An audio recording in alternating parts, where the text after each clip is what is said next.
In this lesson, we are going to explore a very interesting topic in machine learning, deep learning. How we can build a deep learning solution using artificial neural networks. My name is Sumuduthenakon. I'm a data scientist. I'll be helping you through these lessons to navigate your data science and AI career. Before we talk about deep learning, let's get some inspiration by talking about artificial intelligence. What artificial intelligence can do with machines, how it can help machine to do certain tasks.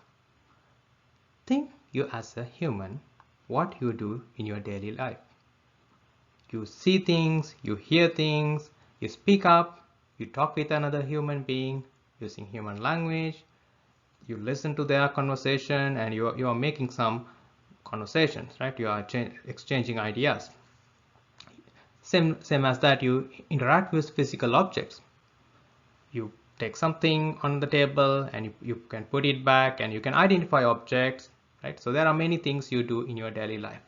You can move around, you can learn from data and experience. You read books, you hear videos, and you watch videos and you hear things, right? So you can learn from data and experience by interacting with other people, objects, and nature. You understand human language. You can generate language content, you write things. You can generate visual outputs, you can draw things. You can do pattern recognitions from large amount of data volumes. You can see things. Sometimes you get a habit of predicting by using your past experience and some knowledge applied into it. Those are the human characteristics. What AI can do to machines is implementing those human characteristics or enabling those characteristics within machines. With computer vision, you can do many things about visualization things. So you can see things, you can interpret things, you can do image classification, facial recognition. It can help like auto-driving cars and many things. Sound capturing also can help in many other applications, not limited to understanding human language. In that way, you can have a conversation with the computer, with natural language processing, with understanding sound classification, and sound generation will be a task a human can do as well as machine can do with the help of AI. And you can interact with objects, robots, physical robots. They need to move around, identify obstacles, and decide on path to navigate. No one can control things in a remote territory. Like if you deployed a robot to walk around in a remote planet, you probably cannot control real time. So that how you need to implement an AI-based navigation system to drive that machine or the rover. So machines can learn a lot of things from heavy, like large data volumes. So that can be a great thing to achieve. Natural language processing, like I mentioned earlier, will be a very helpful thing a machine can do to help human, not to replace them. Nowadays, machine can generate its own visual outputs.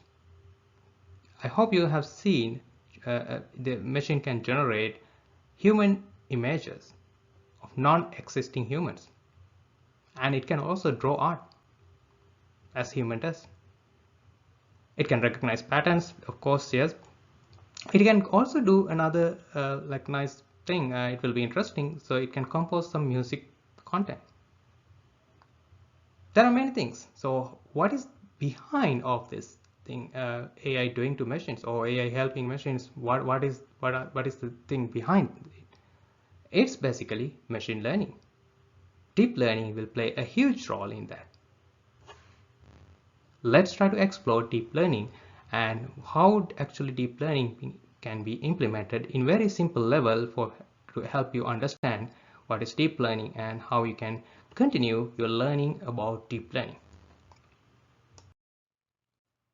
Machine learning. What it is actually? Let's try to understand it. A distinguished computer scientist, Tom Mitchell, in 1997 described machine learning in this way. A computer program is said to learn from experience E with respect to some class of tasks T and performance measure P. If its performance at task in T as measured by P improves with experience E. There are a lot of terms you probably get lost in this description, but this is a great explanation of what machine learning actually is. Let's try to understand with some example. Let's assume a game of checkers. So if a player is playing game of checkers, he has to start at some point how to learn how to play. So what is the task here? Task is playing checkers, the game. And experience? The experience is gained by the player by playing many games of checkers as he progress. The selection he or she made on moves and their outcomes will be the learning.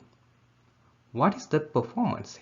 The performance will be the percentage that the program or like the player won against its opponent. That's how machine learning works.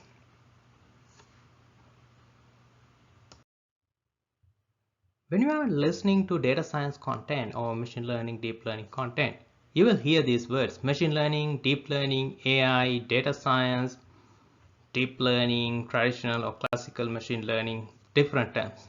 So let's try to understand in very brief. So the machine learning is a bigger picture of all type of machine learning, including traditional machine learning. We learn about logistic regression, random forest classifier, linear regression, polynomial regression, boosting algorithms, many different support vector machines, many different algorithms we use. And for clustering, we use k-means clustering, hierarchical clustering. So we can consider them as traditional or classical machine learning. So we will have another comparative understanding of the traditional machine learning or classical machine learning with deep learning. But now let's get them as two separate things. So deep learning is another subset of machine learning, so which we'll be covering in this lesson. So machine learning is under the big umbrella of artificial intelligence. Artificial intelligence systems get help from machine learning, like we already discussed in our previous slide, to implement some human capable task in the machine. So few of these are language processing, speech, vision, motion, decision making, and reasoning. Data science, on the other hand, try to overlap between all different sections in this picture. It is not limited to artificial intelligence. It is not limited to machine learning. It covers machine learning, artificial intelligence, and some other content. So we are not going to discuss those things in this lesson, but we will be discussing in a different course. Okay, now we are at a point. We should start discussing deep learning. Is it? Let's move forward. When you think about human nervous system, this is how we do everything, including I'm speaking to you right now, as well as you are hearing me and you are seeing the content on your video screen.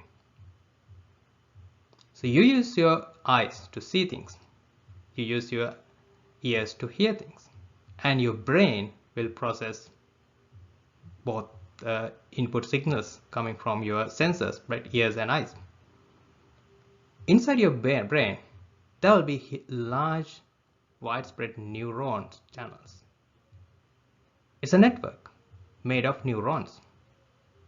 We can call it biological neurons because later we will discuss about artificial neurons. According to the studies or in the science, we can approximate we have about 86 billion neurons in our brains. That's a huge amount, right? In the right side picture, you will see like a schematic or like illustration of neuron.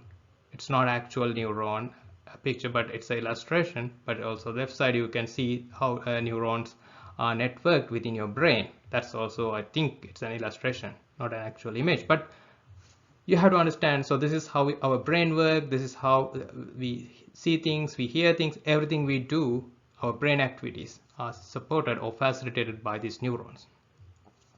Computer scientists thought about this, and with the help of other scientists, so they came up with an artificial neuron. So in a biological neuron, what it actually does is it accepts inputs. You can see in this diagram on the right side. You can think of like any other computer program or like a function. It can accept inputs, right? So we learn about these things in our previous lesson. After you accept input, you have to process some things. In simple way, you can add them up, or you can do some processing. So in our human body, the language, the signals are passed as electrical signals using ions, right? But when it processes inside, so in the nucleus of the neuron, the signal will pass through the neuron cell, and then it will produce outputs, as you see in this picture. So inputs, outputs, familiar, right? Like a computer program or function. So these biological neurons were implemented as artificial neurons. Let's try to explore that idea. In the left side you have biological neurons, in the right side you have artificial neurons. We can call it perceptron. That is how they introduce it. In an artificial neuron, same as the biological neuron, it accepts number of inputs. In this case, I label it at x1, x2, x3, and also I added another variable, which we can call it a variable for now, but later you can give the proper name. So we call it a bias. It's a constant. Then what we will do is we add all the inputs with their weight. So we have weights to associated with each input. So weighted sum of all the inputs plus the bias will be taken into another process, which is like the activation process. In a biological neuron, after processing all the inputs, the neuron will decide whether the output is active or not. So that's how the biological neuron works. The same thing when the scientists implemented in artificial neuron. So they came up with a method to say, after adding all the input variables with the weighted sum plus bias, it will decide whether this neuron output is active or not. You can say 1 or 0. Active is 1, not active is 0. In that way, the activation function helps to make that decision based on output of the previous step. We're getting the weighted sum plus bias. This is how artificial neuron works. So it will accept inputs, get weighted sum, pass the result through the activation function, and decide whether the output is active or not. Nowadays, we are not only using the active or not. The output will be not 1 or 0. We can generate any other values by changing the activation function. We will discuss different types of activation functions we can use in this step. Let's move forward with the discussion. What these artificial neurons can do, like we already explained different types of applications of AI, right? So one is image classification, identifying images. As a human, if you see a car, maybe a tiny thumbnail, a highly pixelated image, you can still understand that is a car.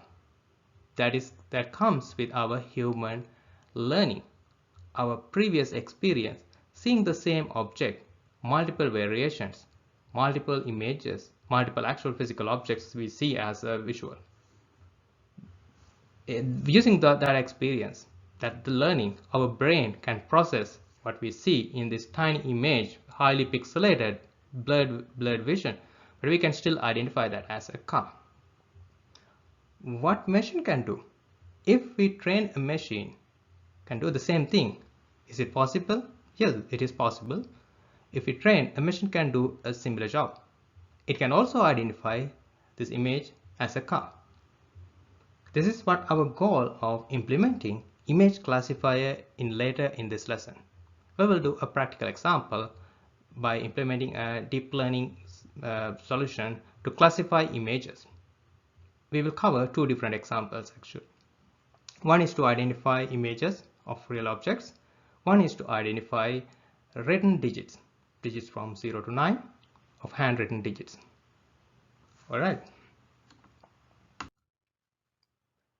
Here are some other applications of deep learning: image classification, facial recognition, language translation, object detection, signal processing, sound classification, anomaly detection, forecasting. Many things you can do with deep learning. Many advanced things. This is an illustration of Perceptron. We previously discussed artificial neurons and biological neurons and how the artificial neurons and biological neurons are related, how actually the artificial neurons inspired by biological neurons. So this is one of the neuron scientists model as an artificial neuron. This perceptron is first introduced by Frank Rosenblatt in 1957. As we already explored, it can accept different number of inputs, and it also associated with a bias value, and it will do a weighted sum plus bias computation after you give the inputs and pass it through the activation function and then give you the final output.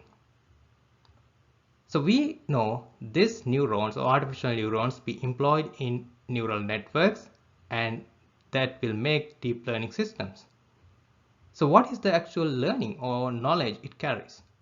It carries the knowledge on the weights and bias. So these values you see, they are constants, or like they are the constants we're going to learn in the learning process or the training process. So x1, x2, x up to xn, those are the variables, right? So those variables could be different from one data point to another, one observation to another. If you think of the image classification, these features x1 to xn can be changed from one image to another. When we process large number of images, we are trying to optimize the values of weights w1 to wn in this example, and the bias value. We will learn those, what are the parameters should be on those places to make this perceptron to work. The steps of running getting the value out of the perceptron. First step is to calculate weighted sum. We already explored that, and then add the bias value, and then we have to pass the result through the threshold function. So that's how you get the output. We already went through this. So this is the forward pass. We will discuss this in detail in a coming session, but right now just have that idea. So then the biological neurons, as we already discussed, will be active or inactive. So in this case, the perceptron can also be employed as be mimicked as a biological neuron. It can set to active or inactive, 1 or 0 output. An artificial neuron, what it can do is it can also have non-1-0 outputs, non-binary output. It can also generate variation outputs using sigmoid function. It will be a floating point number between 0 and 1. You can also use other functions such as stand function. You can get -1 to +1 values, or in modern neural networks you will be using different types of activation functions. The range will be different. The activation function, we already call it as threshold function. You will find in some other articles and some other discussions.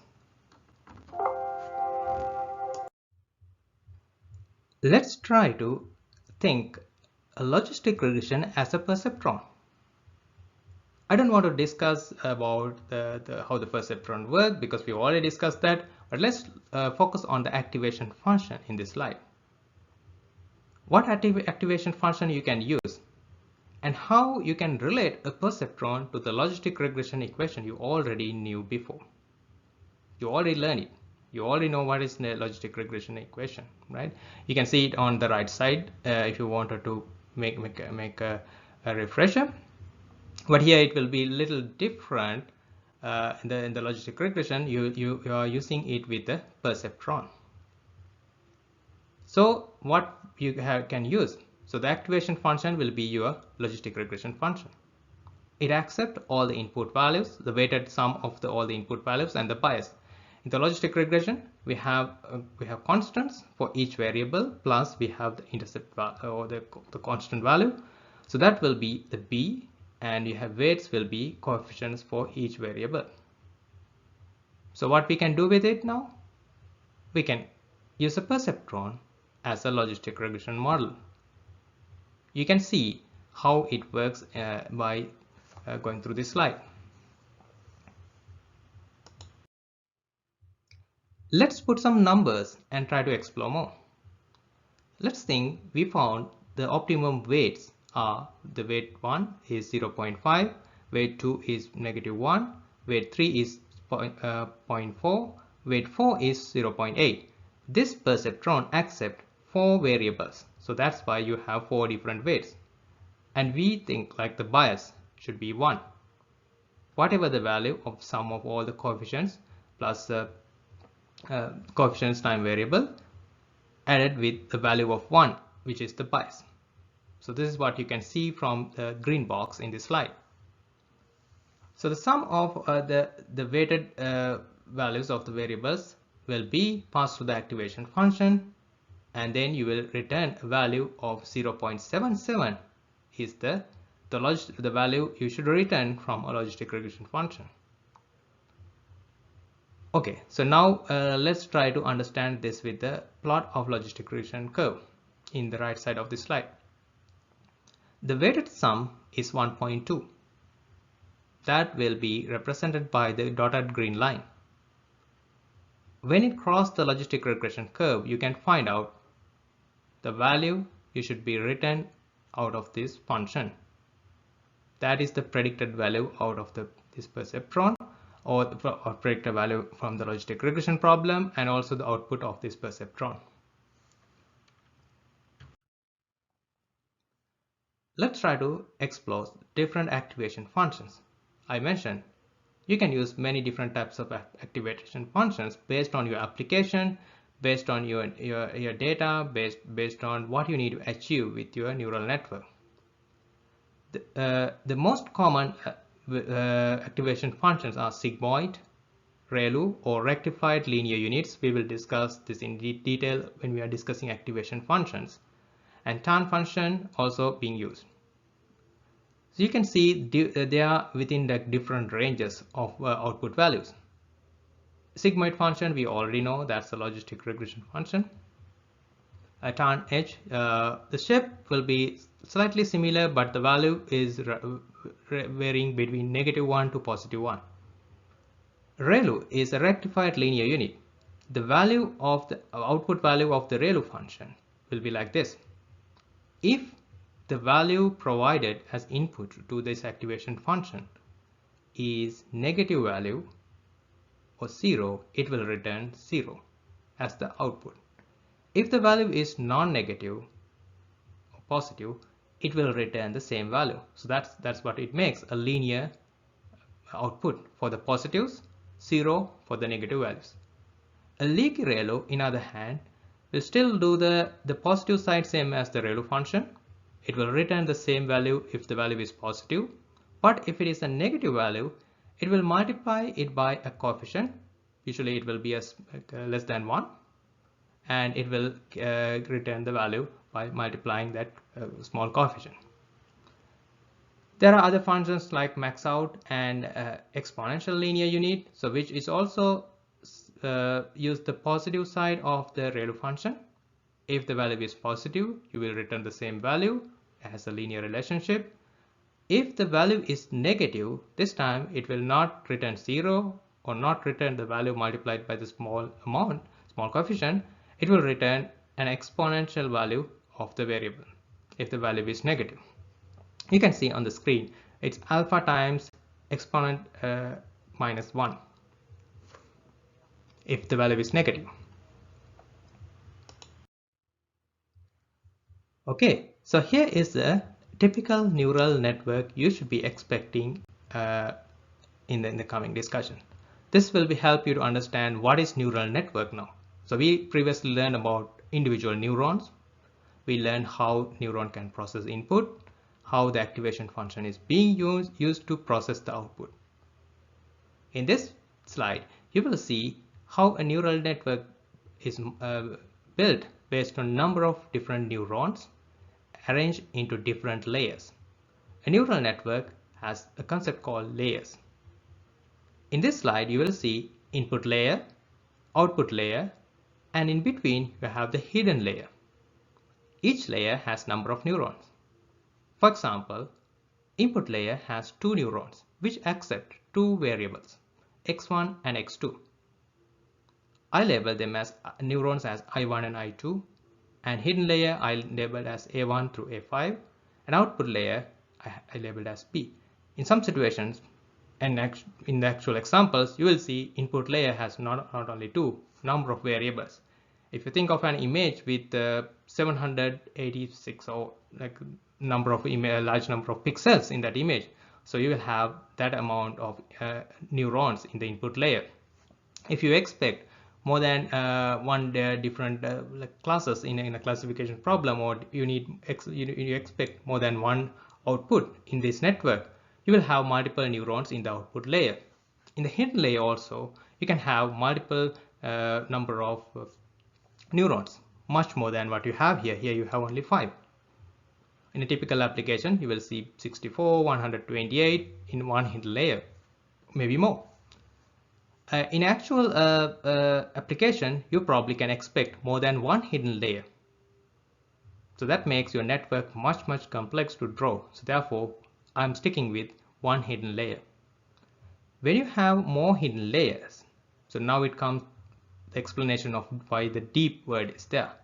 So when you have more hidden layers, your network is going to be deeper and deeper. So that's why we call it a deep neural network. Few things to note here. For each neuron produce output, and it connects with all neurons. The output is whatever you are sending out from each neuron is connected to other neurons in the next layer. Okay, so in this example, output from each layer, each previous layer, connected with each neuron in the next layer. Therefore, from the input layer, neuron should connect with 5 different neurons in the hidden layer, which require you to have 5 different weights. We will make all together 10 weights for 2 neurons in the input layer. Same as that, each neuron in the hidden layer is connected to one neuron in the output layer, only one. Therefore, 5 neurons will make 5 connections to one neuron in the output layer, will make another 5 weight. Okay, so now we have altogether 15 different weight values in this simple neural network. How many bias values we have to use? Hidden layer and output layer neurons should carry a bias. So we have to train our network to adjust that value as well in our training process. Now you think, how many total parameters we need to optimize? If you talk about weights, it will be 15. If you also change values of the bias, we have to change altogether 6 different bias values. Okay, so this is how it makes when you have, like I mentioned, you can have multiple input, more than 2 neurons in the input layer, more than 5 in hidden layer, more than 1 in the output layer, and more than 1 hidden layer will make you have like large number of weights and bias values, a lot of connections you make from one neuron to another, a lot of numbers you need to process. So that makes your computational complexity of solving a neural network problem will be much needed, right? So you need to have like high performance computing environment. So we will discuss about this in a later time, but think like you need to have GPUs or high performance computing clusters to process these heavy computations. All right, so let's move forward. Okay, so now let's look at how different neural networks being made based on your need, means like based on the application, based on what you need to achieve. You can make different neural networks. They use different types of neurons as well. In the artificial neurons, we have to create different types of neuron which is capable of doing different things. For example, you will see a regular hidden cell. So we already saw that in our diagram.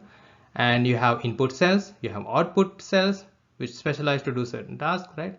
And you will have you can see the convolutional neurons, right? So which makes the convolutional neural networks. We will be discussing some interesting examples, like I mentioned earlier, using convolutional neural networks, which employ the convolutional neurons. Let's look at like few types of neural networks. The simplest one is the perceptron. We already explored that. Accept input and produce output. That's how we made a logistic regression as a neuron based solution. And feed forward network, the similar example we looked at earlier. You can have input layer, output layer, and between you have one hidden layer. And then you can have deep feed forward network. You can have multiple hidden layers, which makes you the deep, right?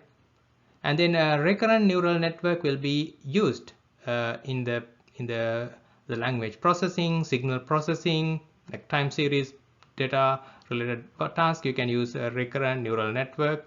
And long short term memory, or we call it LSTM, and gradient recurrent units, or GRUs, we can use for the same task. Autoencoders is also being used in many different applications, such as anomaly detection, compression, and many other applications. We will not be discussing those advanced topics. We will not be discussing RNN, LSTM, GRU, or autoencoders in this lessons, but we will be discussing in advanced lesson. Previous slide, I show you a subset of different types of neural network. This is not going to be the all neural network types. People develop different types of neural networks based on the application. You can design your own. You should not limit to a particular template, but in a general template will be, you can see here. So for the image processing, we use a deep convolutional network. So you can see in the slide. So you can see the deep convolutional network. There are other neural network types based on the application you can use. The list goes on and not going to be fit in this slide. All right, so now let's look at a few other things. So why we need deep learning and what it can help over traditional or classical machine learning. Again, think of an example of image classification. If you employ a traditional machine learning to do these tasks, what things you should be doing in a traditional machine learning? We learned about methods like classification and regression problems, how to solve classification and regression problems in our previous lessons. When you get your input data for training, what is the first thing you do? You have to do data exploration, you have to do feature engineering, you have to do a lot of tasks in order to prepare your data set ready for machine learning model for the training, and then you have to do the same thing when you are using the model for predictions. All right, so those are like two tasks: feature extraction or feature engineering related tasks. Basically for scoring or the prediction, you are extracting features out of your raw input data. We call it feature extraction now then. And then you have to do the model classification. You have to send the extracted features to model, and model will classify and produce the output. Assume this example, you have to identify what is this image, whether it's if it is a fruit, whether it's an apple or pineapple or banana. So that's the classification, that's the output you need. To do that, you have to do two steps: feature extraction and model classification. If you employ a deep learning based solution for the same thing, deep learning, you can avoid the feature extraction as a separate step, because when you input the data for either training or prediction, we can build a model to do the feature extraction plus machine learning model classification at the same network. That's why the convolutional neural network comes into play for image classification problems. The convolutional neural network can help you to learn about like features or extract features from the image input, and then produce the feature inputs to the classification part of the network. So we will discuss this in detail with a real example. You can have some hands-on work with it. Same as the traditional machine learning model, so it can also produce the output. Now you have some understanding. One advantage of using deep learning over traditional machine learning to solve complex problem. Image classification I consider a complex problem, But we will discuss in the next slide what are the other advantages and disadvantages of deep learning, because deep learning, you can hear it as a big thing and it's a nice thing, it's very powerful, but deep learning is not the to-go solution to all problems. Not all problems can be solvable with deep learning. Even if it is solvable, you should not first try the deep learning if you can solve it with the simple machine learning methods in traditional machine learning frameworks. Remember, one of the things we wanted to focus in machine learning and data science, simplicity is better. You should not overcomplicate things. You should not overcomplicate your models. But for a complex problem, deep learning will be very helpful. Alright, so now let's try to explore some differences between traditional machine learning and deep learning. We already explored the feature extraction part. So the deep learning will reduce the workload for feature extraction. Deep learning will discover features by the network. Deep learning model need a lot of training resources, a lot of computational resources, require heavy computations, right? We already discussed how many parameters you need to optimize. In the simple network we introduced in our previous slide. In a typical neural networks, for example, for an image classification task we will be observing, we need more than 100,000 parameters to optimize when you are fitting a model to our data. Therefore, a lot of computational resources required. But in a classical machine learning, you can survive with a relatively low amount of computational resources. Amount of training data is also a matter. Since deep learning is using a lot of parameters to optimize, and by design, deep learning require you to have large number of data. You can overcome with this using different other approaches, but in a typical deep learning model training process, you need to have like large amount of training data. Some traditional machine learning algorithms, you can start with low amount of training data by design. The training time of deep learning. Since heavy computation dealing with larger volumes of data, it takes more time to train. But if it is needed to apply for the problem, you need. But you should be mindful there will be a lot of time taken by your training process. Therefore, you should plan ahead. You should have all the things designed in a way to handle this long time, high computational resources need. Deep learning, like we explained, can use to solve complex problems. Image classification, sound classification, sound detection, and object detection. So many other applications which you cannot easily do with the traditional methods. You can apply deep learning. Remember, the one of the best advantage we looked at in our previous slide is feature extraction. Sometimes you need to do some pre-processing to do before you are applying your input data to the deep learning network or deep neural network, but your task will be heavily reduced because your network will extract features in your own. Let's try to understand the forward pass or forward propagation of a neural network with a simple example. Here in this slide you will see two different configurations of 2x2 pixel grid. In one pixel grid we label as class 0. You can assume that is kind of a forward slash. The black pixels are on diagonal of this 2x2 grid. And the second configuration, which we label as class 1, the black pixels are in off diagonal elements of this 2x2 pixel grid. Assume now you have to train a neural network as a binary classifier to identify these two configurations given the observation. How you can convert this pixel grid into inputs of a neural network? We can convert this 4x4 grid into 4 different input variables: x1, x2, x3 and x4. So that will make your input layer. So these x1 through x4 are input neurons in your input layer, and then they will propagate or carry out the pixel values to the next layer, which is the hidden layer we label as A. When you propagate those values to the hidden layer will multiply each input values with a weight. How many connections you make here? For each pixel, you have to make 2 connections.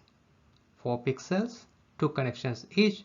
You will have 8 different connections. Will make 8 different weights when you pass your information from the input layer to hidden. You will get 8 different weights to adjust or to train on.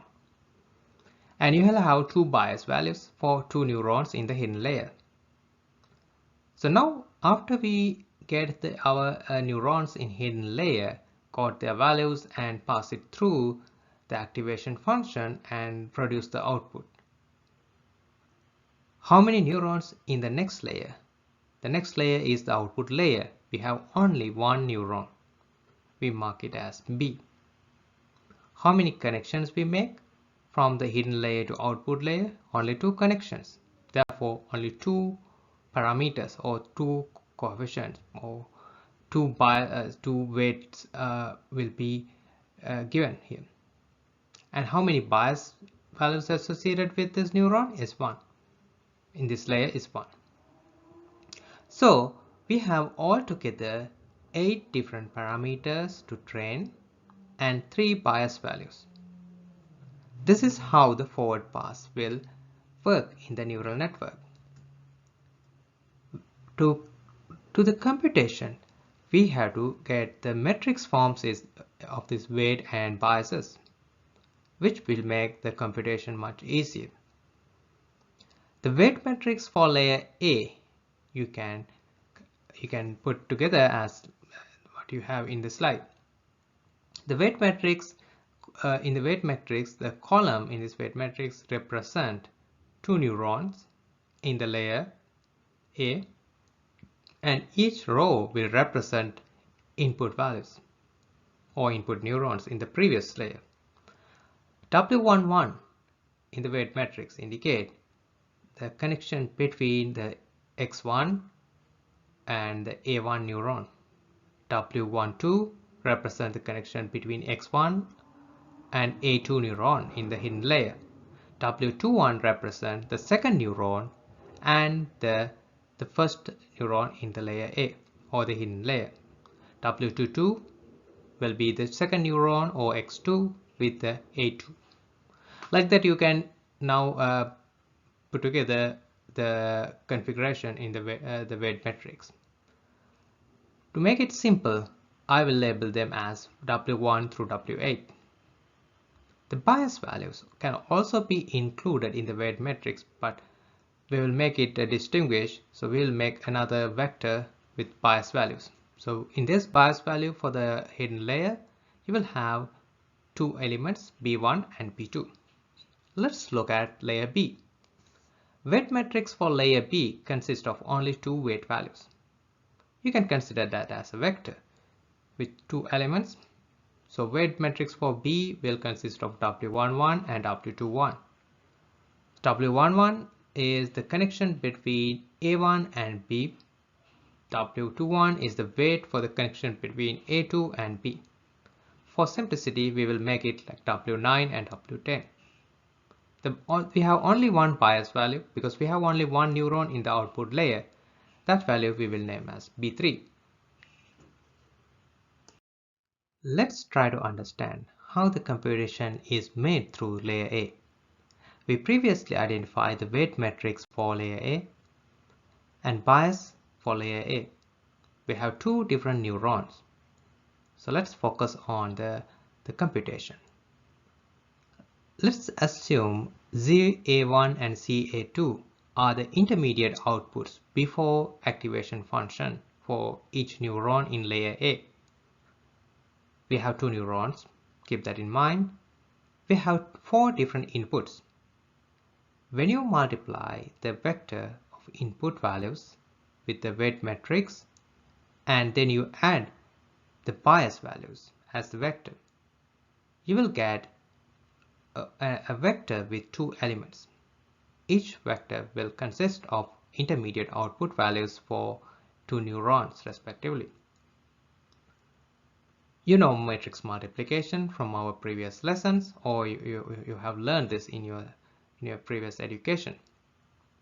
So you can see in this slide, the bottom right corner, how the matrix multiplication value can be interpreted.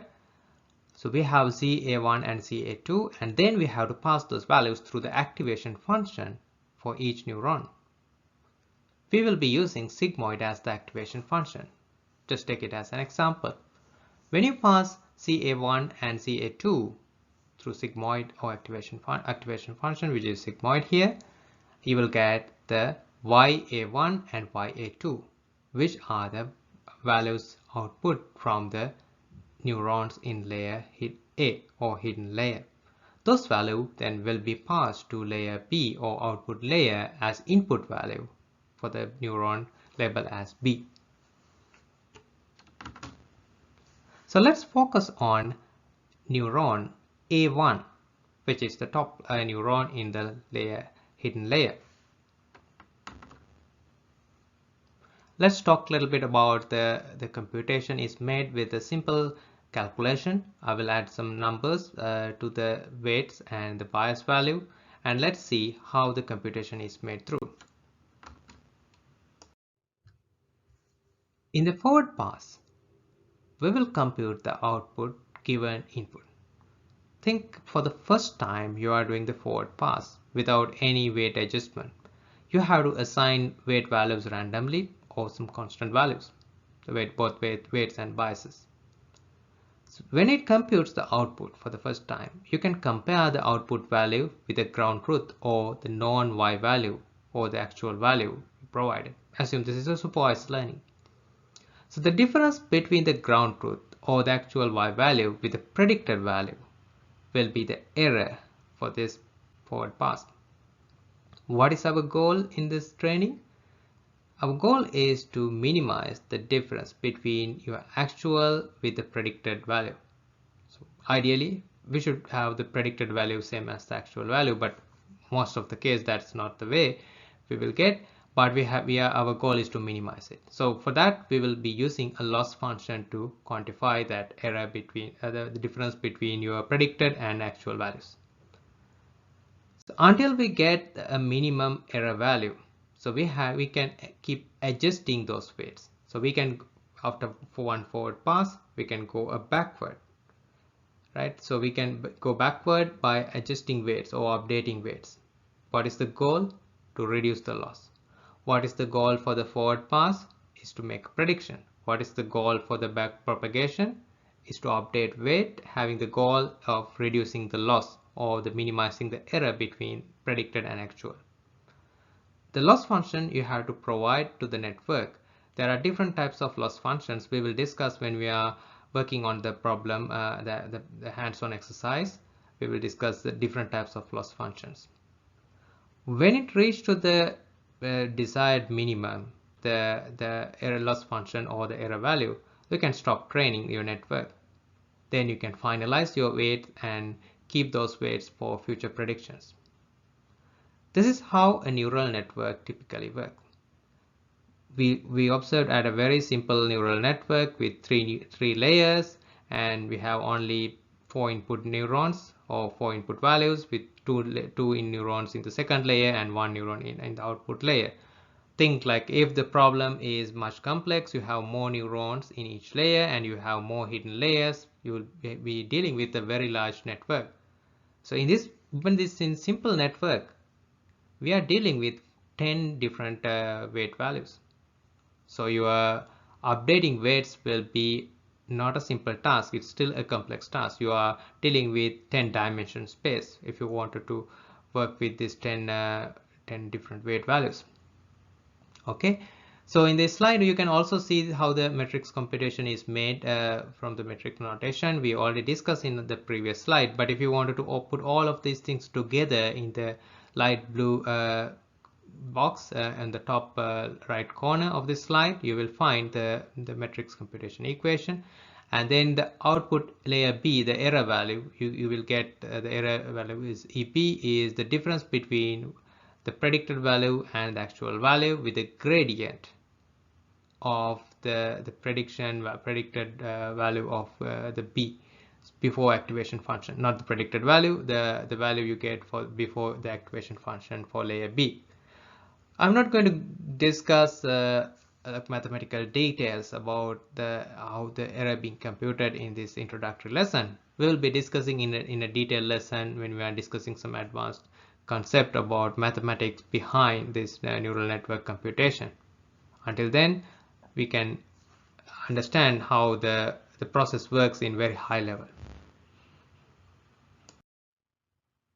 So when we adjust those weights in the back propagation or any other method you want when you are optimizing your neural network, this is not limited to neural network, any other training algorithm or you will be using when you are trying to adjust your weight or coefficient or model fit parameters. You have to change those fit parameters until you get your global minimum error value, right? So you have to get the optimum weight values. You have to get the optimum coefficients. When you have number of variables, so if you have one variable, you are dealing with one-dimensional parameter space. If you have two variables, you are dealing with two-dimensional parameter space. The solutions you will find for the optimum value of two different weights will be within two-dimensional space. But when you are increasing more variables, your dimension will get higher, right? So 3-dimension, 4-dimension, 5-dimension. If you have more weights to adjust, multi-dimension, you have to find your optimum weight value within multi-dimension space. Assume in a neural network, you will get to see how many parameters we will be dealing with. Sometimes you will be dealing with hundreds of thousands. Sometimes you will be millions of parameters. So large number of parameters. So the parameter space is much complex. The learning rate will define when you are traversing through this parameter space to find out the optimum value of each parameter. How fast or how slow you can go, or no, I cannot say slow or fast. What is the distance between two points you wanted to observe in this parameter space? If you are trying to traverse to the points very close to each other, so the learning rate, you are having very low learning rate. If you are picking data points or the space, the points in the parameter space farther away, so you are having a very high learning rate. So let's discuss in detail, like what affect your learning rate, how the learning rate affect your training process. Okay, so if you have a very high learning rate, what could happen is you will be picking some points here and there. You will never reach to the global minimum value of the error, right? Give the parameter value to reach the global minimum of the loss function. So that makes your problem, your solution will not be stable. That's for sure for the very high learning rate, and also you will not get the best solution you would like to get. What if we were having a very low learning rate? So means you are picking points very close to each other. That means to get into the global minimum, you have to pick a lot of points in the parameter space. Now you remember the neural network will be using a lot of computation, right? If you have more parameters, you need more computational resources. Sometimes it will take more time to compute if you have more samples to train on. If you are training your network with a very low learning rate, means you are changing weight values to find the best value. So you are fine tuning it, but it will take long time to reach to the global minimum, but it eventually will reach. You can follow the light blue curve. It will eventually reach to the global minimum, but it will take long time, right? You will be wasting a lot of computational resources. You will be wasting your time to train such a network with a low learning rate. If you have like relatively high learning rate, not very high, but again you will reach to a minimum, but you will still miss the global minimum. What is the good learning rate then? The good learning rate is a balance between low learning rate and high learning rate. So this, you can adjust the learning rate parameter when you are training the neural network. So we can observe this when we are doing the hands-on exercise. If when you are first training the neural network, you can start with a default value, but you can always change this value and try to experiment with it. If you think your network is taking longer time to get the global minimum, or it is unstable, you can play with the low learning rate and try to get the best result out of it, right? So we will explore these things when we are discussing the practical example with the hands-on exercise. All right, so let's move on to the next topic. Okay, so let's look at some example of image classification type problem. How we can solve image classification problem using convolutional neural network, or in short form CNN. We previously discussed about the image classification problem and how a human identify images, and the same thing we should be able to do with the machine by implementing machine learning model using the deep learning algorithms. How we can identify this car in an image. Let's see how we can do that. We use one of the most complicated organ in our body, eyes, to see things around us. How actually we see things. And a light ray incident on any object bounced off from that object and returned to our eye. And the eye has special type of cell to receive that signal and send a signal to the brain and pass it to the brain, and then the brain will process that signal and identify what type of object that is and what color it is. Many things we wanted to visually recognize will be happening in that stage. The light ray from object to our eyes make a signal to the brain, brain will process, and then brain will help us to identify what we are looking at. So now let's look at the same thing in the computer. We learned in our mathematics for machine learning lesson a monochrome image, which can have like two colors, like grayscale, black to white, can be represented in two-dimensional arrays or 2D matrix. So each element in this matrix, we call it a pixel. So the pixel can hold value of that cell color or the pixel color. In a monochrome image, you can have only one value, so which will tell you what is the intensity of that color. If it is a color image, you will have multiple layers. We can call them as channels. So you know, color pixels can made of 3 different colors: red, green, and blue. So each color can have a separate layer of two-dimensional array. So how to represent such image in a computer? You can store it as a 3-dimensional matrix, or we can call it as a tensor, 3-dimensional array. So each layer will have an image of two-dimensional with two-dimensional matrix for a given color. So each value in that layer represent the intensity of that color. So this is how we store images in computer. So now let's look at how our computer can identify those images like our brain does. Convolutional neural network is a special neural network architecture designed to do that task. This architecture, analogous to the connectivity pattern of neurons in the human brain, was inspired by the organization of the visual cortex of our human body or our eyes. These neurons respond to the stimuli in a restricted region of the visual field known as receptive field. A collection of such fields overlap to cover the visual area. So this is how our eye process. So then we mimic the same thing by convolving on the image using some convolutional layers before we do the classification layer in the regular neural network. So let's look at how we can do that.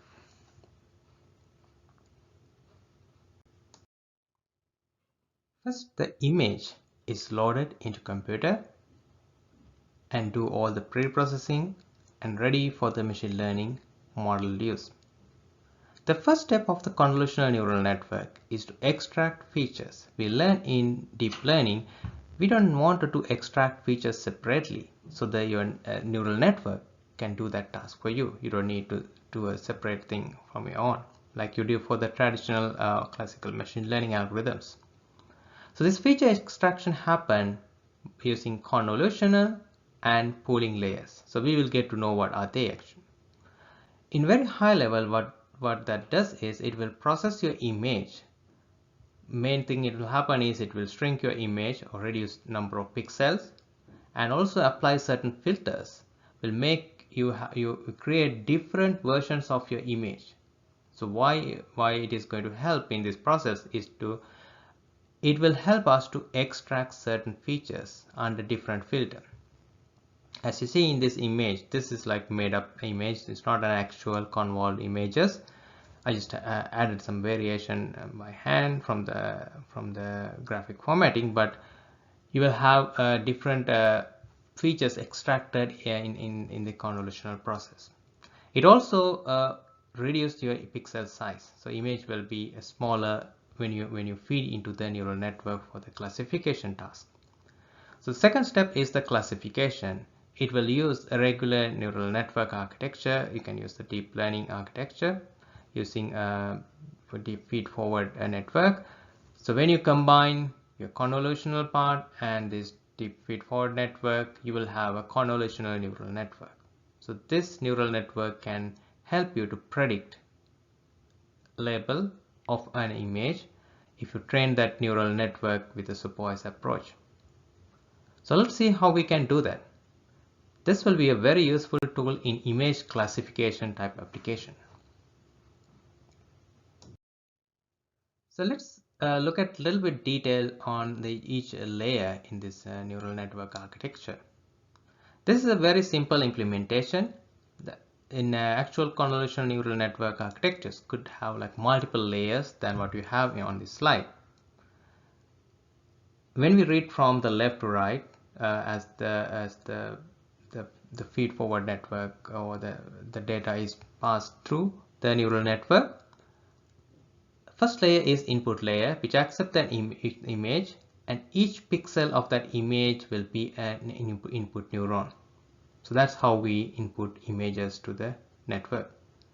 And the second layer is a convolutional layer. It will apply convolution on that image, and then the max pool layer, we will learn what are they and what actually doing. But in very high level, max pool layer will reduce your image size in a very large scale. And then you can apply another convolutional layer. After you apply the max pool, your shrinked image, you can apply another convolutional layer and then followed by another max pool layer. So you have like two convolutional plus max pool layers. So image, if your image is 28 by 28, depending on what type of ratio you will be using for what is the size of your max pool and convolutional layers, you will shrink your image into something like 10 by 10, right? So then what will happen is you are passing it through the dense layer, regular feed forward network, and then the output layer. So dense layer will help you to classify the convolved image and then produce the output label. This is a very simple network. You can read more about convolutional neural network and different types of convolutional network architectures built by researchers for specific tasks, including very complex image classification tasks. Let's try to understand how the convolution and pooling operations being applied on a pixel grid.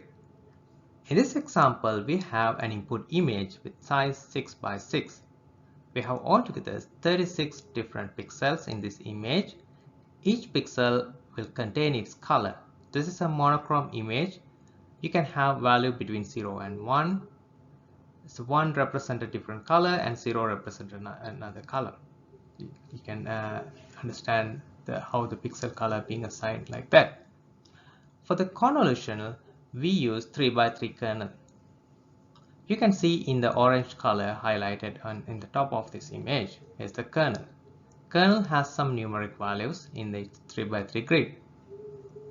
The kernel being applied on a 3x3 region of this image. So let's assume it's being applied on the top left corner, and then all the values are multiplied.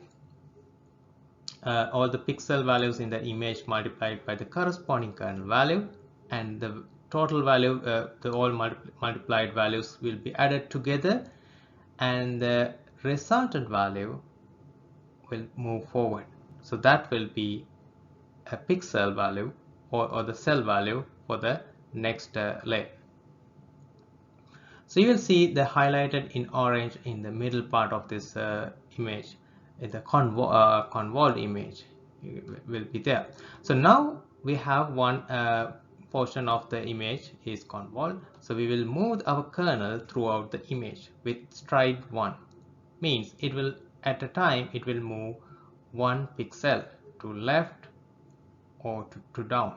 So let's see how it being applied on under this first row, and then it will move down in the image. So it will cover entire image and produce a resulting image, which is a convolved image of the after applying the kernel. So now we have convolved image in the middle part of this diagram.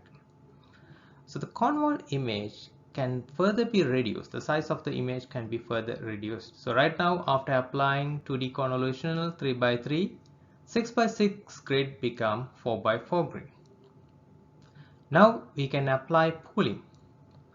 We will be applying max pool operation, so which will take maximum value of a region of 2x2 will be resulting in the next layer. So after we apply the pooling operation, maximum value of each region be separated in this pixel 4x4 pixel grid. So we have 4 different sections. So each section's maximum value will be the value for the each pixel in the next layer. So now we reduce 6x6 grid into 2x2 grid by applying 2D convolution with 3x3 kernel, and then max pool with filter size 2x2, and we applied with stride is 2, means your pooling window will move 2 pixels at a time. So that's why we separated our 4x4 grid into 4 different sections. So after pooling being applied, so now you have a convolved your image, and then you can apply it further. In this case, applying a further convolutional or pooling will not help us because it's a really small image. If you have a large image, you can further apply convolutional and pooling another layer or two before you are sending your data in or these input values into your feed-forward network for classification task.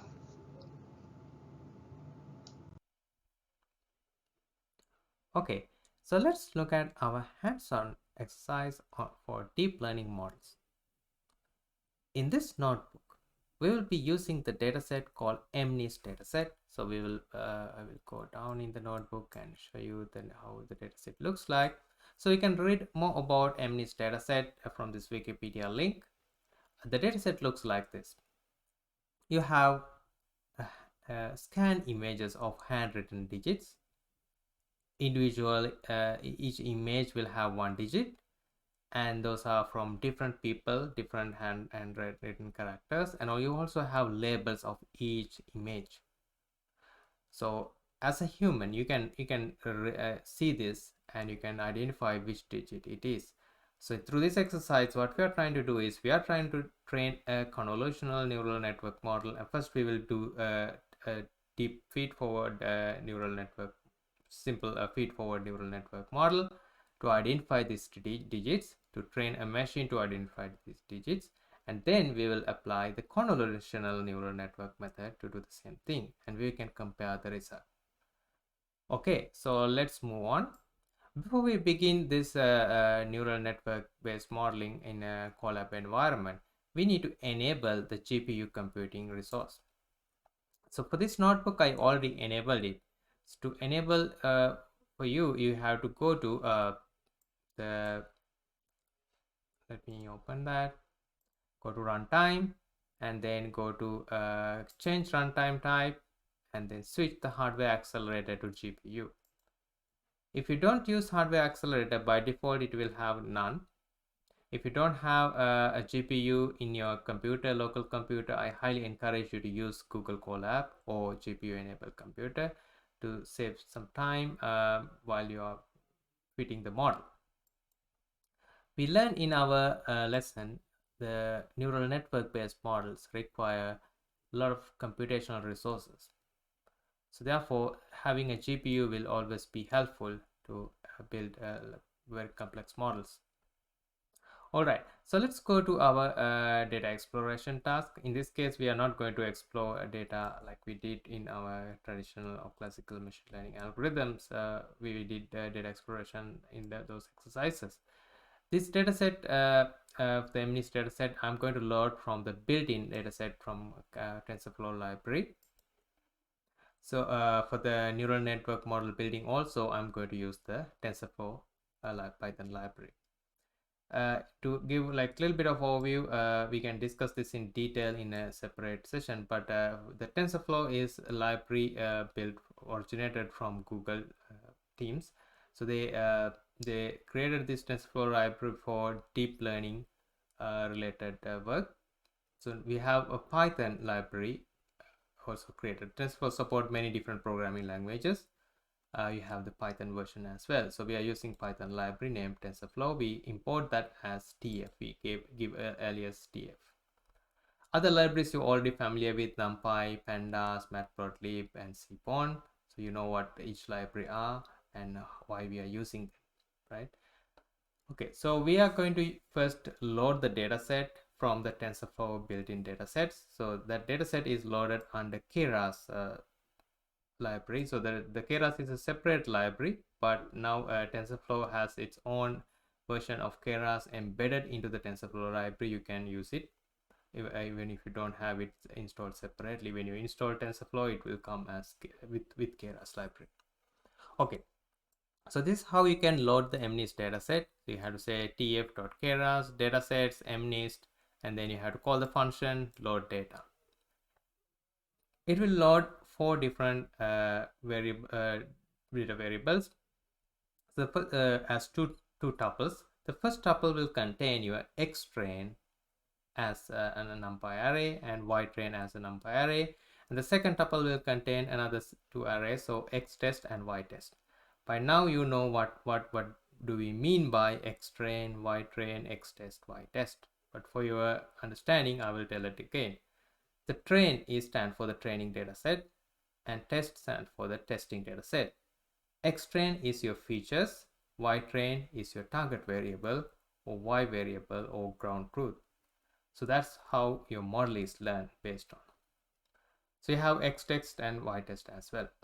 Features for testing and features for so the target variable for the testing to compare the predicted value for the testing result, testing features.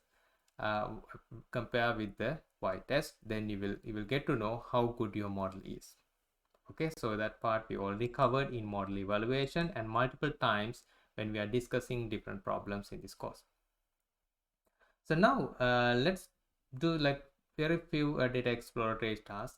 So let's first see like how many images, like I always tell you when we are discussing about problems on data sets, you always need to know what did you receive as a data set. So what is the size of the data set?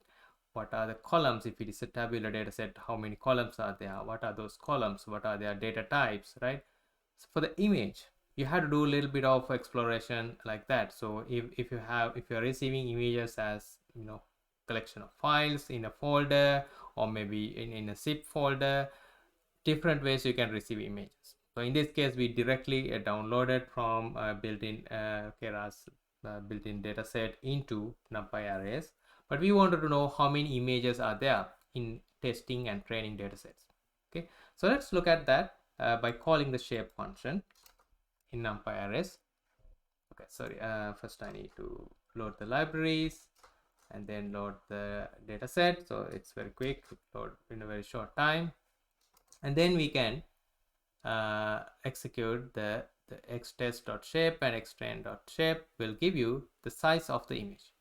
What do you see here? You see the size or the shape of the xtest is a tuple give like 3 values. That indicates you get a NumPy array, which is 3-dimensional NumPy arrays for both training and testing images. Okay, so what things you can extract from this print statements? So we have 10,000 images in your testing dataset. So 60,000 images in your training dataset, and each image will be size 28 by 28 pixels. Okay, so 10,000 rows in this NumPy to 3-dimensional NumPy array, and each row will have 28 by 28 2-dimensional NumPy array. So that makes you 3-dimensional array. So here 60,000 rows, and each row will contain 28 by 28 2-dimensional NumPy array for each row. Okay, so this will be the image. 28 by 28 size will be one image. So like you have 60,000 of them for training. Okay, so let's explore a single image. So let's take the first image in the testing array. So we can confirm the size of the one image is 28 by 28. That's what it shows. So we still did not see the image by a visual representation. We just saw the size of an image. We saw the size of a total collection of the images, and then let's try to look at it. What do we have in this first element of the test image set? So this is how your test data set, the first image of your test data set after loaded to Python environment.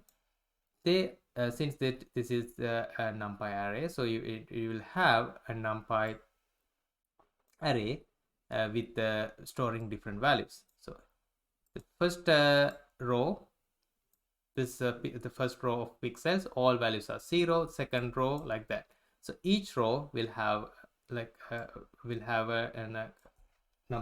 the NumPy array, in two-dimensional NumPy array. So each row in this numeric representation will represent a pixel row, and each value represent a pixel value. This is a monochrome image, value between 0 and 255.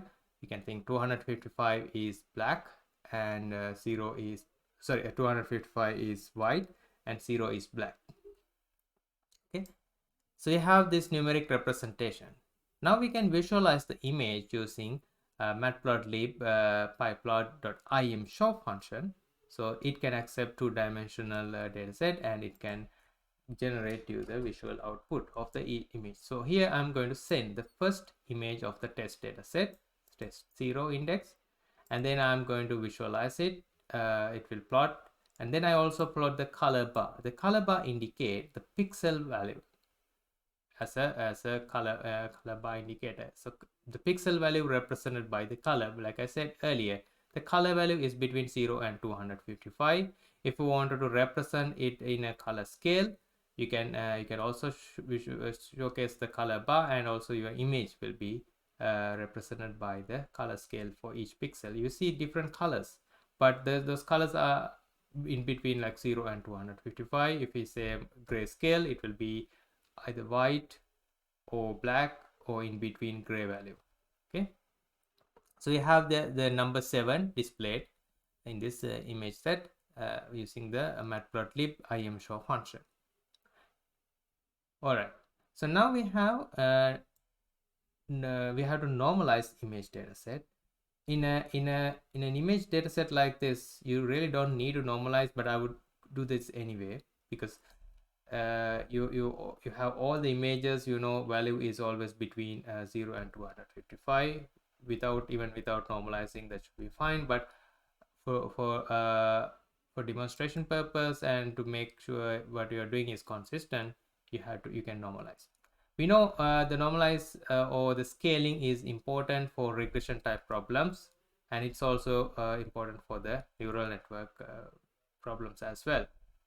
So how we can scale it? Actually, in this problem, I'm going to scale it. I'm scaling by the maximum possible value, 255. I'm dividing each pixel value by 255.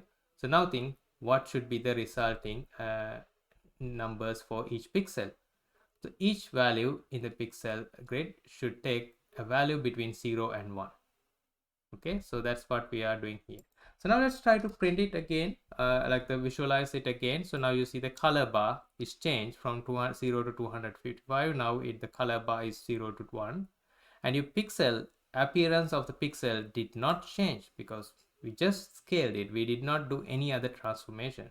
Scaling does not impact on your color scale, right? Because it's a monochromatic image.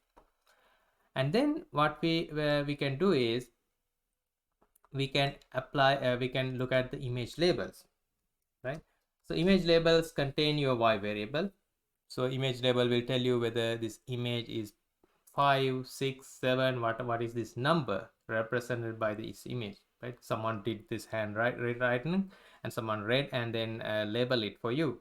So you have already labeled data. That's good for your work, but in some real world machine learning application, you will not get this label data. You probably need to label in your own, but in this case you're lucky, so you have the labels.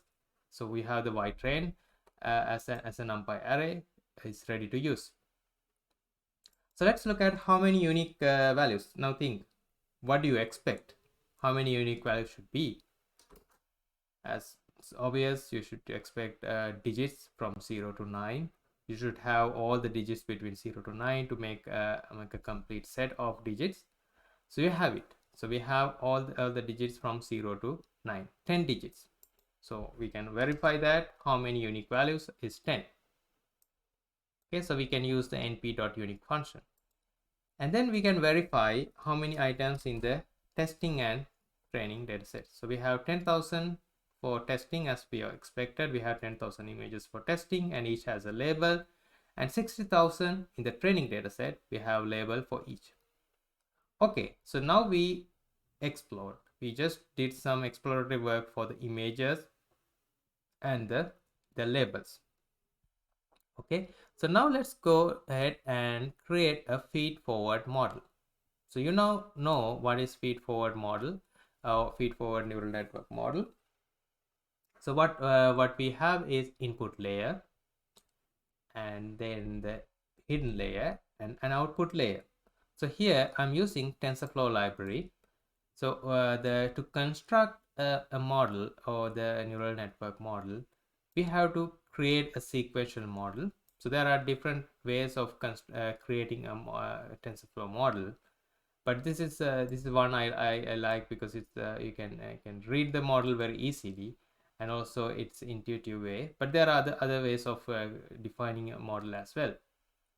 Here what we are doing is we are creating a sequential model, and we are passing a list of layers we create using TensorFlow. Now you know what is layer from our lesson previously. So each layer can contain number of neurons, and each layer can connect to another layer. Each neuron in that layer connect to the other neurons in the next layer, and also there could be another layer before that. So this is how the network is being made. So we are creating layer by layer. So first let's create an input layer. So to create an input layer, we call like TensorFlow, Keras, and layers, and then we are creating a flattened layer, right? That's an input layer with a shape of 28 by 28. So what is this is going to do is your 28 by 28 two-dimensional image will convert into one-dimensional neural network layer, and then that will be used as your input layer. So that's why this flattened is used here, right? So 28 by 28, how many total number of pixels? Let's do the computation here. How many total number of pixels you just try to calculate in your head if you want, but we can do it in Python here as well. 28 by 28, you should expect 784 input neurons in the input layer, okay, in the first layer. All right, so now let's look at the second layer, which is the hidden layer. So hidden layer, we call it like a dense layer. We use the parameter 128. This indicates how many neurons in that layer. So in this hidden layer, you have 128 neurons. 784 in the first layer or input layer. In the hidden layer, you have 128. Alright, so what is the next parameter? The next parameter is the activation function for that layer. We learned about this different types of activation functions: ReLU, sigmoid, tan function, exponential ReLU function. There are many different functions, right? We just had a brief discussion on them, and you also saw the visual representation of each activation function, and also you know very well what activation function does from our lesson previously. So this ReLU function will do in brief, like ReLU function, what it does is, if the resulting value from this layer is a negative value, ReLU function will pass a 0 into the next layer, next neuron in the next layer. If the resulting value is greater than 0, it will pass the same value. That's why it's a rectified linear unit.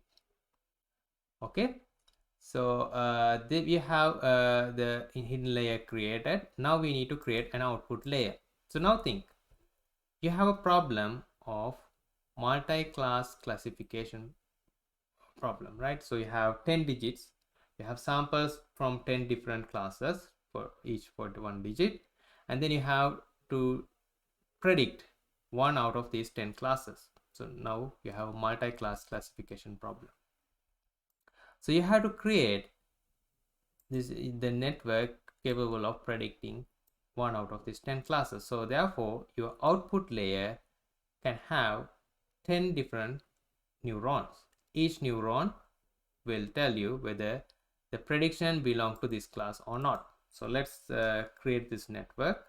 So we have 3 layers: input, hidden, and output. And after you create the network like this, you can check the model summary. So these things you can it will pop up like how many neurons in each layer, etc. So you can see that.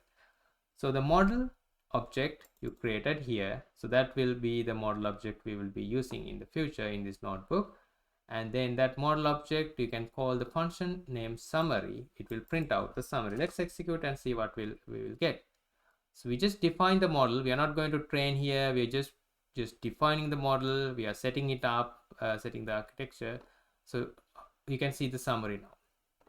The first layer, as we expected, we had 784 neurons, and the second layer we already provided 128 as the number. We get 128, and the output layer we have 10 neurons.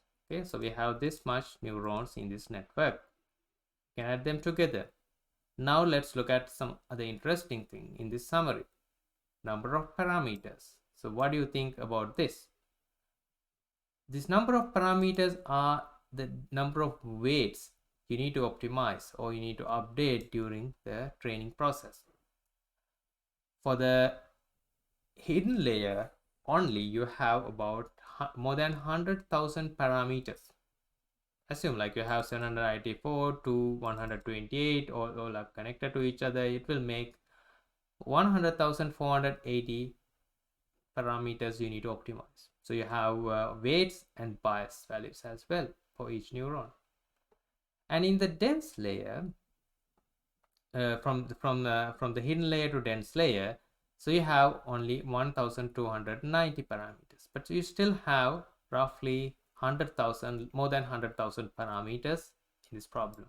So now you can imagine why we need to have like deep learning model. For the deep learning model, we need to have a GPU support or high performance computing involved to optimize this large number of parameters.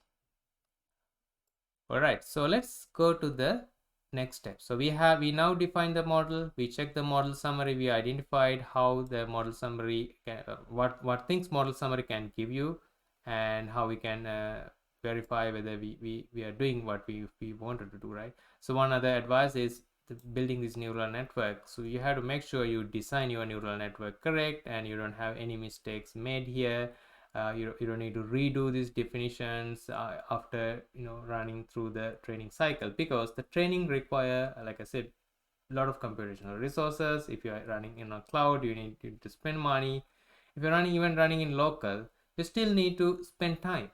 right? The training process can take hours, maybe days, maybe it can happen within several minutes if your problem is very small and data set size is small, but you don't need to repeat things. So therefore, make sure you verify these things. That's why the summary, calling the summary function is very important to verify whether you created the model correct before you start training. So unlike the scikit-learn, TensorFlow has to do another extra step called compile. So this will optimize the process as well, the execution. But here, like the model compile, will you have to provide optimizer. So what type of optimizer you will be using, and what is the loss function you will be using, and what is the metric you will be using.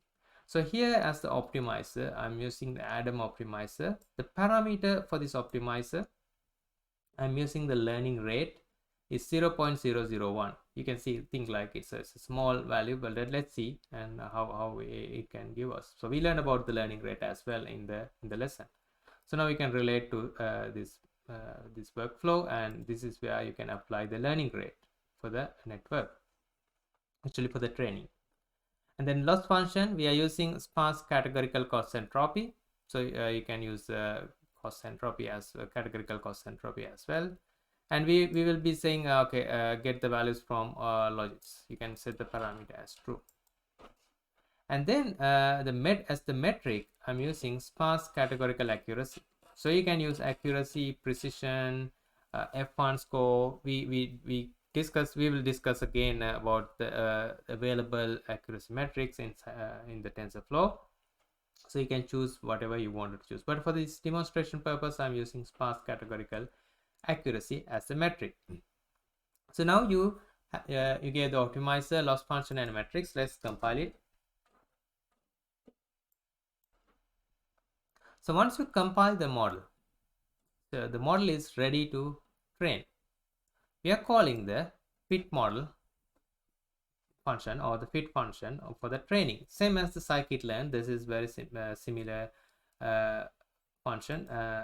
Fit function, we are in the scikit-learn, we are providing training data set, the features and the y variable. But in this case, for the training function, we are providing some additional parameters for the TensorFlow model. First parameter is batch size. So batch size will define how many images or how many observation you need to train in one pass, right?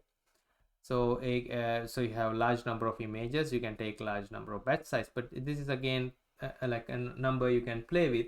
So I choose 128, means each forward pass it will take 128 images and then try to train the network for and then next pass will take another set of 128 until you train all 60,000 images in the training data set.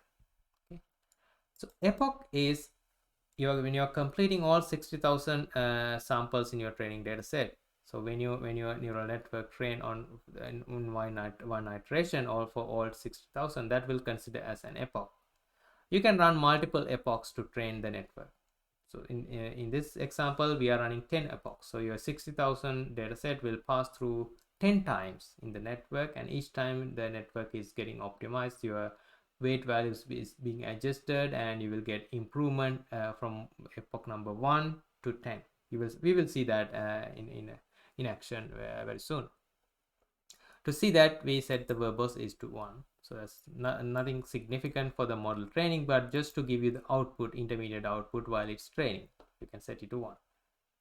And then you can set the validation data. You can send the testing data set as your validation data.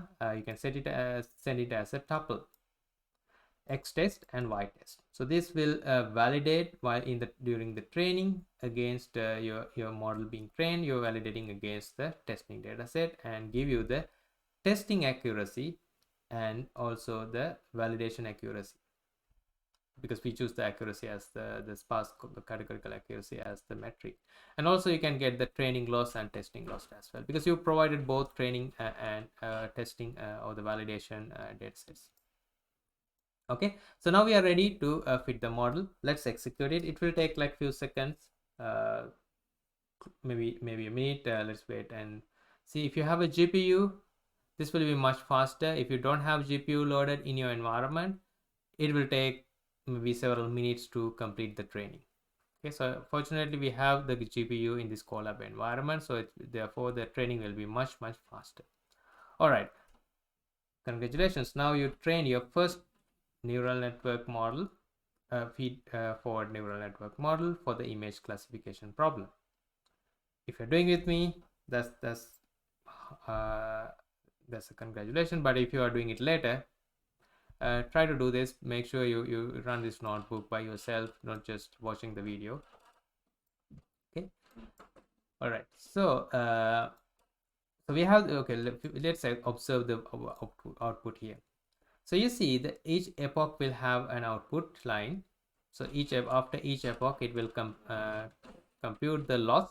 So in the first epoch, we have loss is 0.35, and the training accuracy is 90% or 0.9, and the testing or the validation loss is 0.18, and the validation accuracy is 0.94. If you observe carefully, you see the validation accuracy and training accuracy will improve throughout the training process. Both will increase, and from 0.9, the training accuracy will become 0.99, and from 0.94, the validation accuracy will become 0.97. It's a good improvement. So therefore, you now understand, when we are going through the number of epochs, your weights is getting adjusted in each pass, and also we are going through multiple epochs, you will get more accurate or better model in each epoch. So we will see sometimes it's going worse. So when you are having large number of epochs, probably your model is not performing better than the previous epoch. So therefore you have to have some stopping criteria in that case. So we will see how we can visualize how the model is performing, how that progression with the number of epochs, right?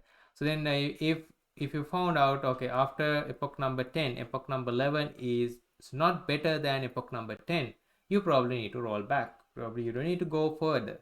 You don't need to go to 12th epoch, 13th epoch, like that. So that's why you need to find the sweet spot of how many number of epochs you need to choose, you need to choose for the training process.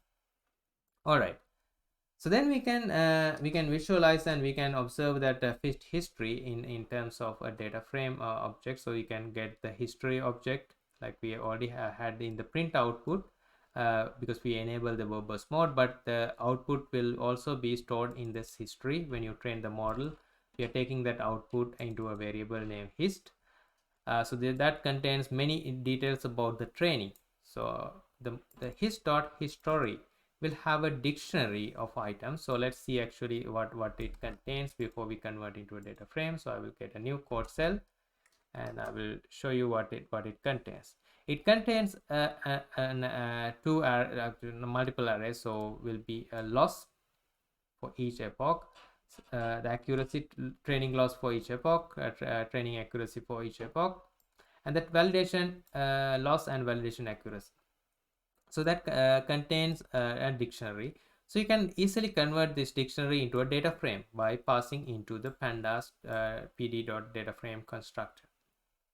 You're constructing a data frame from a dictionary. Okay, so now we create that data frame object, and then we can check the top 5 rows. So we all familiar with it. So this is how you can see it. If you wanted to observe the last 5 rows, so you can say not head, let's say the tail. So this is from 5 to 10. 5 to 9 is the index, but like 6, 7, 8, 9, 10, 10th epoch. So you see the 10th epoch, your training accuracy, validation accuracy, same as you saw in the print output. The check and analysis will be much easier if you convert your result into a data frame. So that's why I wanted to convert into data frame. Okay, so you can do that, or you can just skip that step. So we can also visualize this training accuracy and validation accuracy, how they evolve during the training cycle in each epoch, right? So you see the loss. First, let's check the loss first. The loss is the training loss. and the validation loss is the validation loss from the validation data set. Okay, so here what we see is loss in both cases, training and validation, they are going to decay with the number of epochs. But you see the training loss is reduced much faster than validation loss.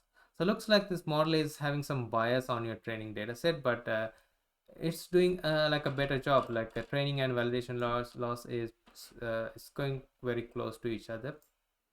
Yeah, you don't see any trend of increasing the loss when you are going forward with the number of epochs.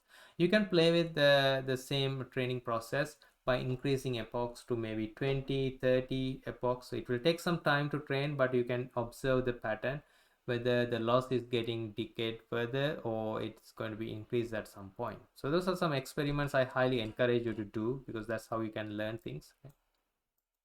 So let's explore the accuracy or the evaluation metric we choose to use. What is our expectation? We want to have the highest possible accuracy. Loss, what is our expectation? We wanted to have like a minimum loss, highest accuracy. So here what we see, when we get passed through number of epochs, the accuracy is getting increased in both training and validation.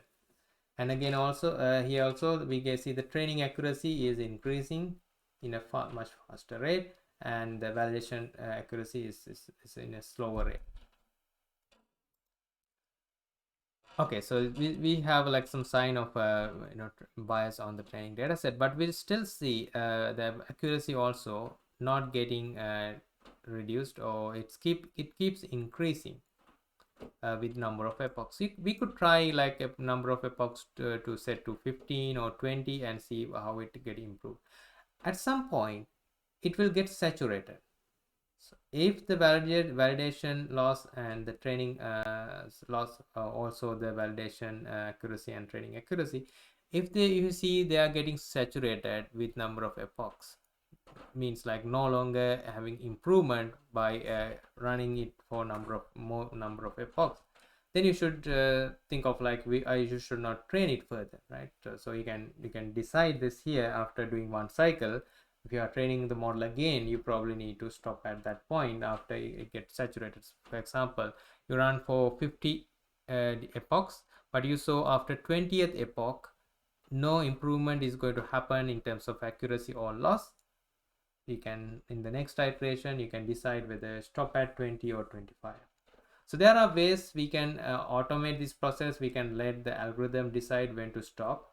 The stopping criteria I'm not going to discuss in this notebook, but later we can discuss that. All right, so now we train the model, we get the results, and let's evaluate the model. So model evaluation we can do like this. So I just print the model summary just for demonstration purpose. But the model evaluation, for the model evaluation we are going to use the score model evaluate function. So the model evaluate function will return you the score, whatever the metric you choose, that will return into the score variable, right? For the model evaluate function, you have to use your testing features and your testing target variable. So for the ground truth for the testing data set. So when you send that, you get the score value. So the score value will we can get the score, so 0 and score 1. So the first item in the score variable will be the loss, second item will be the accuracy or the metric you choose. Okay. In scikit-learn you can choose multiple metric for your model training to decide which one is the best. You can choose that, but in this case we are using accuracy only as the metric. Right? We don't need to get overcomplicated in our first hands-on exercise, right? That's why I choose one. All right, so now we have the accuracy, we model accuracy and model loss. We did the evaluation on testing data set. Basically we'll get the same result as you get above in the training process, because we use the same data set to validate in the training process as well as for this testing. Okay, so now we have the training accuracy and testing accuracy and testing loss. So now we are ready to make predictions out from this model. So we are predicting on the X-test dataset. So we are making predictions. So what do you get? All right, so what actually the predict function written? The function you're familiar with it from the scikit-learn API. So the scikit-learn, you have the same function model.predict, and you provide x test variables over the features, and then it will predict probabilities. Remember, this is a multi-class classifier. You're predicting 10 different classes. One out of 10 should this each observation belongs to. And what do you get here? Okay, now think of the scikit-learn experience. So if you think of the random forest classifier, what you should get a probability value, right? So value between 0 and 1 for each class. But in this case, we don't get it. The reason we don't get it, we did not send it through a logic function, the last output. So we just get whatever the value, it came to the last neuron in the output layer. So that value will be here. So how we can decide which class this observation belongs to? First of all, like each row in this prediction output will belongs to one observation, or in this case one image. So how we can decide which image it belongs to? We can take the value with highest the value. So position with the highest value will be the position of the label of that class. Okay, so these labels are organized in a way like 0 to 9. So 10 different values. So 0 to 9 will be your assigned class. So then we can decide which class it belongs to by calling the numpy argmax function. Pass this data set. So this numpy array, two-dimensional numpy array, contains the predicted values from for each observation. It has 10 columns and 10,000 rows, because you had 10,000 different images in your testing dataset. Okay, so we pass that dataset into np.argmax, and we provide a parameter axis is 1. This will give you the index of the row in each observation. The row index means if for this row, if the maximum value is this will tell you this belongs to index 9. So it's 0 1 2 3 and 8 and 9. So then it returns the for this row maximum value is in index 9. So that's what the argmax does. So if you wanted to get it in row level, you have to set axis 1. If you want to take it in column level, you can set it to axis 0. But in this case, our goal is to get a row level maximum. Let's see what we get. So we get like a nice array. So each array will tell you what is the maximum index. So in this case, we are lucky because 0 to 9 is the array index. Also the image labels. So therefore, I'm not going to do any other transformation. Take the array label, the index value as the image label. Okay, so now we have the predicted values as predicted from the neural network. So we are familiar with the confusion matrix. Let's construct it anyway. So we wanted to construct the confusion matrix. First of all, we create the result data set. One column in the result data set is actual value or the ground truth for the test data set, and then the predicted value from the model, which we stored in the test predictions. We computed this in the previous step. Okay, so just try to do this. If you're doing with me, you can do that.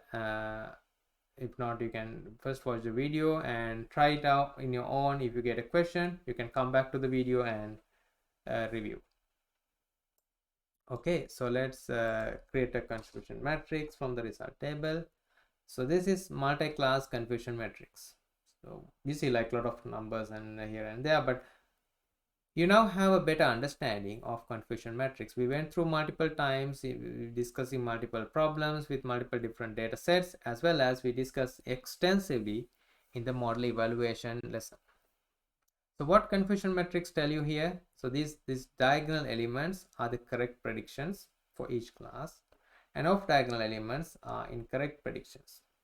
Okay, so we can get the precision recall for each class. We learn about this when we are discussing about the confusion matrix and precision recall in the model evaluation lesson.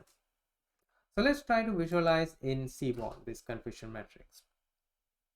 Okay, so this makes much better than the reading numbers because you see the visual output with the color coding and everything, but here you don't see any significant thing in the off diagonal. We have almost all the observations are in diagonal terms, which is good. We have like very few in off diagonal terms in the confusion matrix. Your model worked good. Okay, so that's about training a deep not deep, it's a feed forward network you train with 3 layers, one hidden layer, input and output layer, and the model worked really good. So let's try to apply the most appropriate model for the image classification type problem is convolutional neural network for the same dataset and see whether we can improve something after feed. We learned about convolutional neural network and how they work in our lesson previously. So let's try to apply in this hands-on exercise and see how the convolutional neural network being made or created in the action. So here also I'm loading the same dataset, MNH dataset, and doing the data scaling. I scale by the maximum, divide by the maximum possible value. So I get the data scale.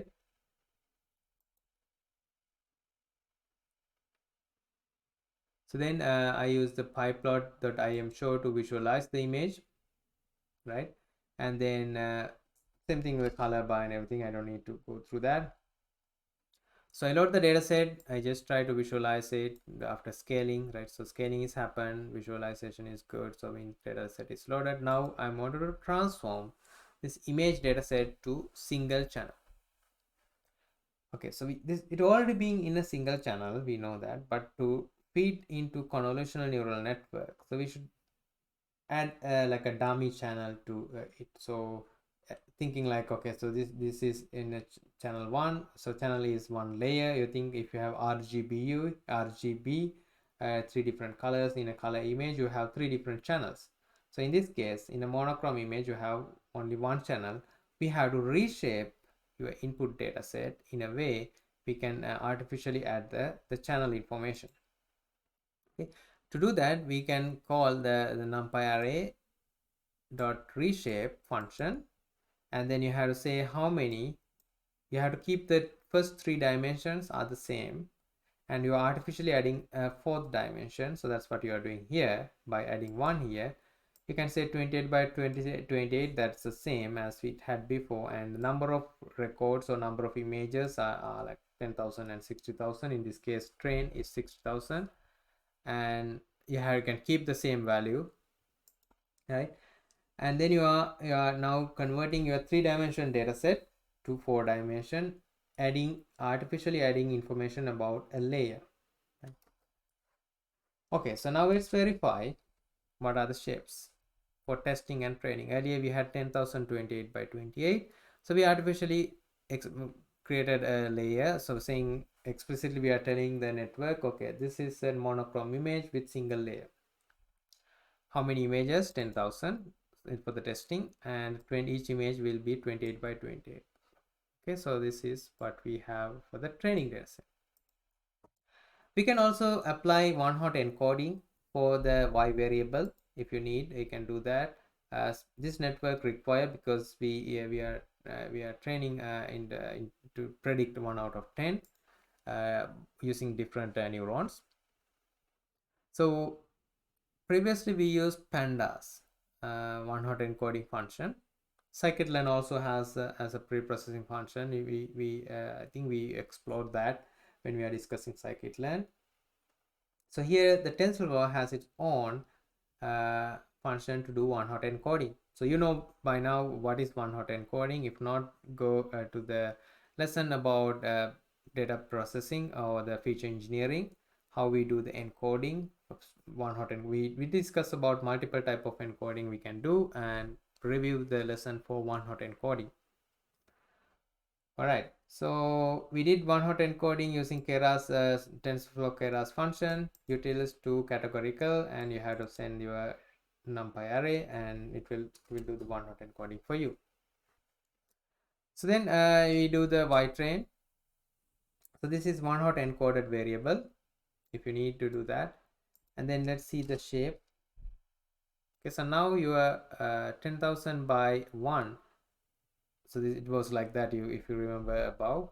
So your Y variable was 10,000 by 1 column, and now it became 10 column. It's one-hot encoded, right? So in this case, the class it belongs to will be 1. The rest of the class will be 0, right? For example, this second row, it should be, the number should be 0, or the image belongs to the class 0, the number digit is 0.